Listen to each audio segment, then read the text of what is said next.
Welcome back to Chapter 9. This is Mathematical Patterns.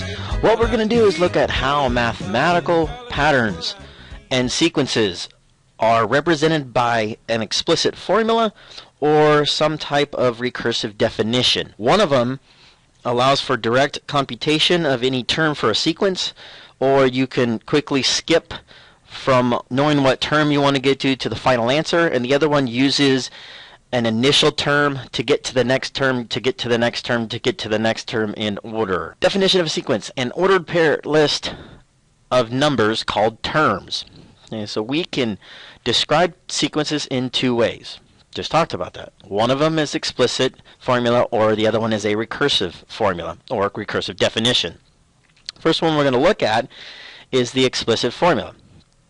Okay, what we need to do is we're going to find the first four terms of a sequence, and then we need to find A20. So if we notice, here is our explicit formula. This lets us jump to wherever term we want to get. So A, you can kind of look at that as the answer to the nth, which is really what are we doing? We're multiplying 2 times whatever term it is. So for instance, for the first term, we need the answer to the first term. Okay, so what we're going to do is we're going to take 2 and plug in 1, and then therefore that gives us 2. Okay, if we want the second term, so we need to answer to the second term, we're now going to take 2 times 2, which is the second term, and that gives us 4. If we need the third term, bang! We take 2 times 3, and we get 6. And then for the fourth term, because we wanted the first 4 terms, so the fourth term is 8. So if we notice, our sequence is 2, 4, 6, 8, ... until we get to whatever term. Another way you can look at it is answer 1, answer 2, answer 3, answer 4, ... We want answer 20. Okay? Or same thing, term 1, term 2, term 3, term 4. Okay? Term 1 is 2, term 2 is 4, term 3 is 6. If you notice what's really happening, well, how do you get from 2 to 4? Well, we plus 2. What do we get in here? We plus 2. We add 2. So we are adding 2 to the term before just to get down. So we can go 2, 4, 6, 8, 10, 12, 14, 16, 8, all the way down to where we get the 20th term. Or the explicit formula lets you plug in A20. So we need a 20th term. So A20 is saying just take 2 times 20 to get 40. So 40 is that 20th term. Second one. Now we have kind of the same thing. So we will have a to the n equals negative 7n plus 2. So we're going to take, for instance, the first term. We're going to plug in 1. So the answer is negative 7 times 1 plus 2. So the answer is negative 7 times the first term, 1, plus 2, which is equal to negative 5. Go ahead, hit pause, do the 3, second, third, fourth term to check. Bang! If you notice, so our first term is negative 5, then we have negative 12, negative 9, and negative 26. In other words, what's actually happening to get from 5 to here, and then to here, and then to here? Well, if you notice, we have to multiply by negative 7 and then add 2.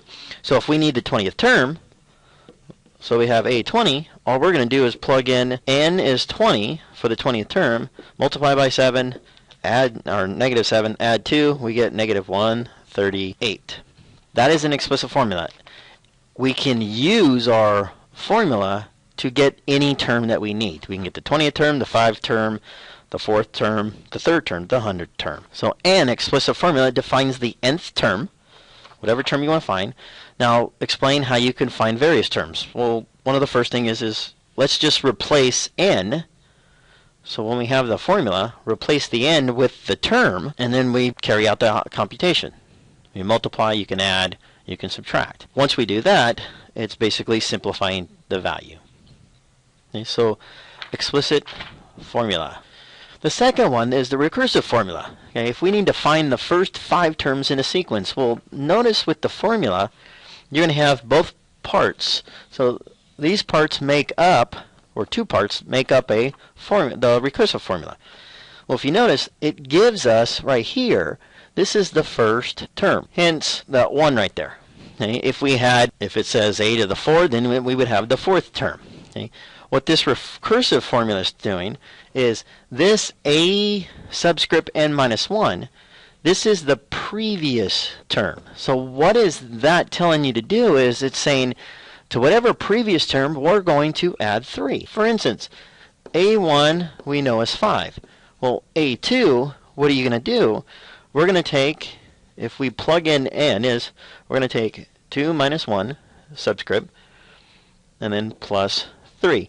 So what we're going to do is we're going to take the A1 answer and we're going to add 3. So this in case is 5 plus 3, which is 8.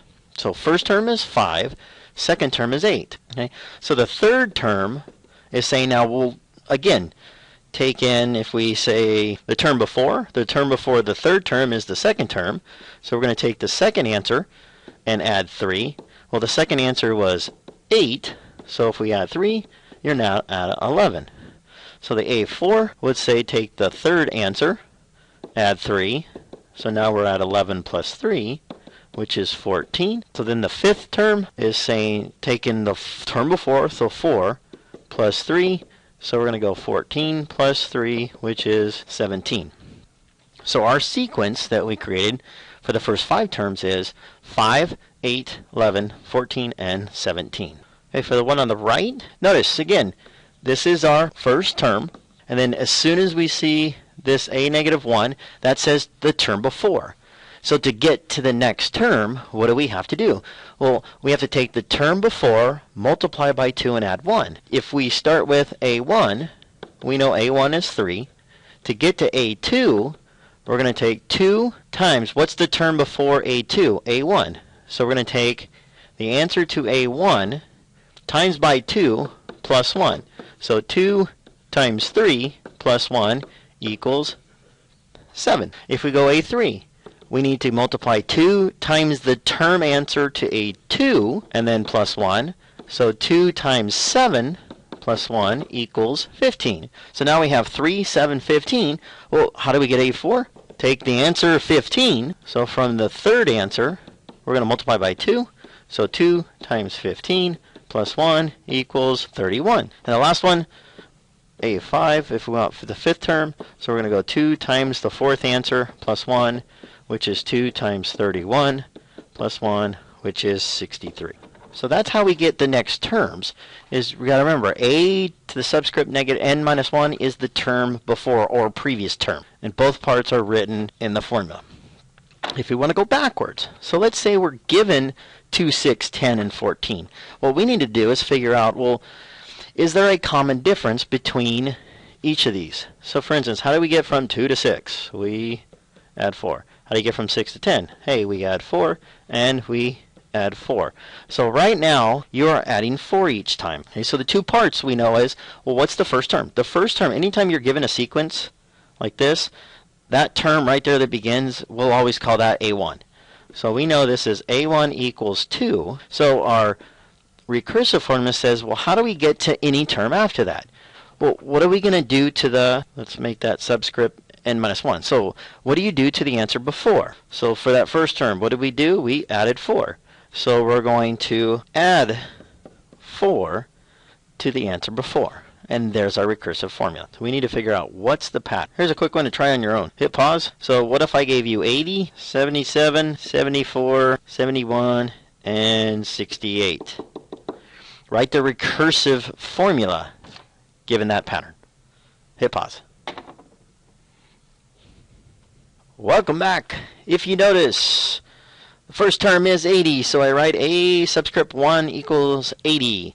Okay, how are we getting from here? Well, we subtracted 3. How do we get from 77 to 74? We subtracted 3. 74 to 71, subtracted 3.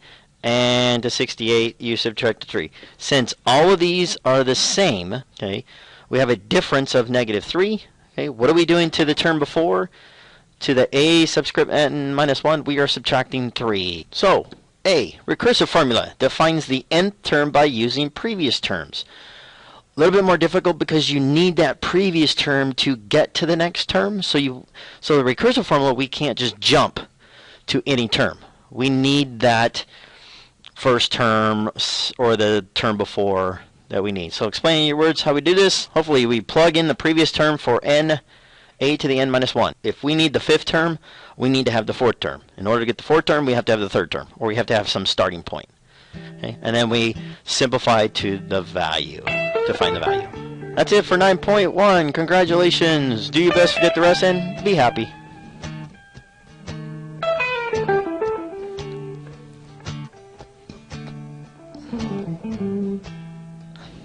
You know